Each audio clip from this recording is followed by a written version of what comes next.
अगर आप खांसी से परेशान हैं, तरह तरह की दवाइयाँ लेकर थक चुके हैं, तो आप ढूंढिए एक अपामार्ग का पौधा, जिसको कि लट जीरा या अपना हरियाणवी लैंग्वेज में उल्टा भरट भी कहते हैं। इसको छाया में सुखाना है। इसको सुखाने के बाद किसी तसले या टब में रखकर जला देना है।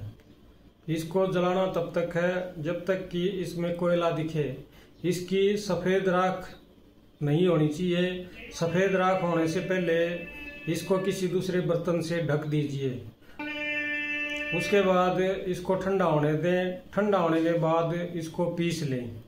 लेने का तरीका इसका इस प्रकार रहेगा। मात्र 1 चुटकी शहद के साथ सुबह और शहद के साथ शाम को लेनी है।